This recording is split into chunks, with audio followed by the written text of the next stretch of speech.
संगीत के विद्यार्थियों को नमस्कार बेटा।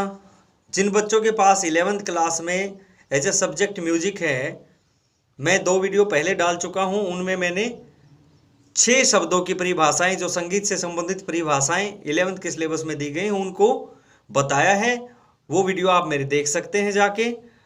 और सभी बाल भारती पब्लिक स्कूल के बच्चों से हम रिक्वेस्ट करते हैं कि वो टाइम टू टाइम अपना सिलेबस कंप्लीट करें, वो क्लास में आने का ट्राई करें और सभी बच्चे अपना फेयर नोटबुक तैयार करें। तो आज जो हम डिस्कस करने वाले हैं बेटा, 4-5 वर्ड जो हमारे संगीत से संबंधित शब्द हैं, उनको हम डिस्कस करेंगे और फिर मेरे ख्याल में हमारे कंप्लीट हो जाएंगे। जो संगीत से संबंधित शब्द हैं कुछ एक रहेंगे, उनको भी बाद में डिस्कस कर लेंगे। तो सबसे पहला जो आज डिस्कशन करना है वो करना है जाति। देखो बेटा, जाति का नाम हमने समाज में तो सुना है, लेकिन संगीत में जातियों का मतलब कुछ और है। तो जाति की परिभाषा सुनिएगा। राग में लगने वाले स्वरों से जाति निश्चित होती है। राग में कम से कम 5 स्वर और ज्यादा से ज्यादा 7 स्वर ही लग सकते हैं। इसी आधार पर रागों की 3 जातियां बनाई गई हैं। पहली जाति संपूर्ण यानी 7 स्वर, दूसरी जाति षाडव यानी 6 स्वर और तीसरी जाति ओडव यानी 5 स्वर। ये 3 मेन जातियां हैं बेटा। इन 3 मुख्य जातियों से 9 उपजातियां बनती हैं। कैसे बनती हैं सुनिए। जो संपूर्ण है, सबसे पहली जाति है, उससे 3 उपजातियां बनेगी। कैसे बनेगी? संपूर्ण से बनेगी एक संपूर्ण संपूर्ण यानी 7-7 स्वर आरोह में अवरोह में। दूसरी बनेगी संपूर्ण षाडव यानी आरोह में 7 स्वर अवरोह में 6 स्वर और तीसरी बनेगी संपूर्ण ओडव। ऐसे ही षाडव की 3 उपजातियां बनेंगी। षाडव संपूर्ण, षाडव षाडव, षाडव ओडव। ऐसे ही ओडव की 3 मुख्य जाति की 3 उपजातियां बनेगी। पहली बनेगी ओडव संपूर्ण, दूसरी बनेगी ओडव षाडव और तीसरी बनेगी ओडव ओडव। तो ये हो गया जाति का कंसेप्ट कंप्लीट। दूसरा है बेटा लय, टेम्पो, रिदम, गति, जो गाने की जान होती है। सुनिएगा, लय लय, इसका डेफिनेशन सुनिएगा। समय की समान गति को लय कहते हैं। इसकी उत्पत्ति ली धातु से हुई है, जिसका अर्थ है एक हो जाना। जिसका अर्थ है एक हो जाना। ये वीडियो पॉज करके आप डेफिनेशन लिख सकते हैं।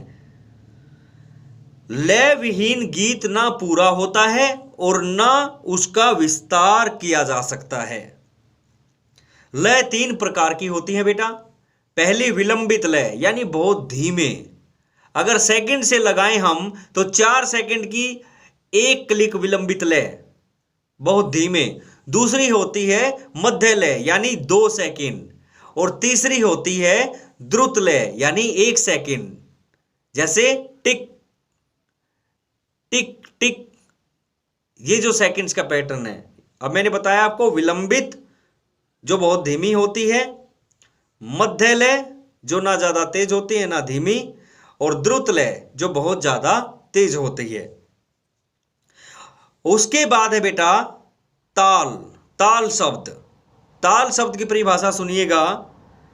लय जहां सुसज्जित होकर संगीत में प्रवेश करवाती है, वही अपने आप को एक चक्कर में बांध लेती है और मापक यंत्र का रूप धारण कर लेती है, जिसे हम ताल कहते हैं। यह शिवजी का तांडव और पार्वती के लास्य नृत्य यानी तांडव से तय और लास्य नृत्य से लय, तय लय, ताल, लास्य नृत्य से यह शब्द बना है। यह तल धातु से बना है, जिसका अर्थ होता है एक हो जाना। संगीत की इमारत ताल के आधार पर खड़ी होती है। ताल के बिना संगीत की हम कोई भी किसी भी तरह की कोई ख्याल नहीं कर सकते। तो ताल बहुत जरूरी है। नेक्स्ट जो है बेटा, वो है मेरे बच्चों देसी और मार्गी संगीत। देसी और मार्गी संगीत। अब मार्गी और देसी संगीत में डिफरेंस सुनिएगा। मैं पहले मार्गी संगीत का एक लाइन बोलूंगा और फिर देसी संगीत की।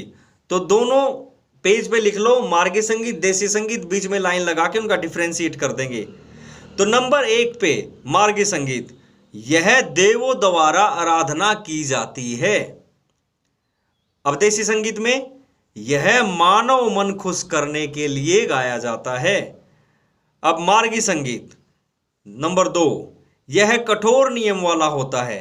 और देसी संगीत, इसमें ज्यादा नियम नहीं होते। तीसरा मार्गी संगीत, यह अचल है। और देसी संगीत, यह परिवर्तनशील है। चौथा मार्गी में, यह शब्द प्रधान है। और देसी में, यह स्वर प्रधान है। फिर पांचवा मार्गी में, यह मोक्ष प्राप्ति के लिए है। और देसी में, यह आम जन मनोरंजन हेतु है। यह हो गया बेटा देसी और मार्गी संगीत का डिफरेंस। तो चलिए इससे आगे आते हैं निबद्ध और अनिबद्ध गान। निबद्ध और अनिबद्ध गान समझिएगा क्या होते हैं।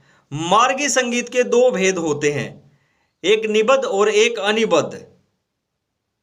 यानी जब गाना ताल में बंधी हुई रचना है तो वो निबद्ध गान कहलाती है, और जब बिना ताल के कोई गाना गाया जाए वो अनिबद्ध गान है। सभी गीत भजन गाने निबद्ध गान हैं और सभी तरह के आलाप अनिबद्ध गान हैं। यह हो गया निबद्ध और अनिबद्ध। इसके बाद है बेटा राग शब्द। राग, जो बहुत हम बार बार रागों का नाम सुनते हैं। राग शब्द की डेफिनेशन सुनिएगा। राग शब्द रंज धातु से बना है, जिसका मतलब है प्रसन्न करना, अर्थात स्वरों का वह समूह जो श्रोताओं के मन को खुश करता है, राग कहलाता है। अर्थात वह संगीतमय ध्वनि जो स्वर तथा वर्ण से विभूषित होकर मानव मन को खुश करे, राग कहलाती है। राग में कम से कम 5 और ज्यादा से ज्यादा 7 स्वर होते हैं। उसके बाद है बेटा स्वर मालिका।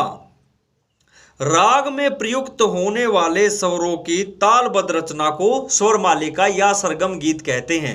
यानी स्वर मालिका का दूसरा नाम सरगम गीत भी है। यह प्रत्येक राग व ताल में हो सकती है। इसमें स्थायी अंतरा 2 भाग होते हैं। यह मध्य लय में होती है। इससे सीखने वालों का, यानी संगीत सीखने वालों का स्वर ज्ञान बढ़ता है और राग के बारे में परिचय भी मिल जाता है।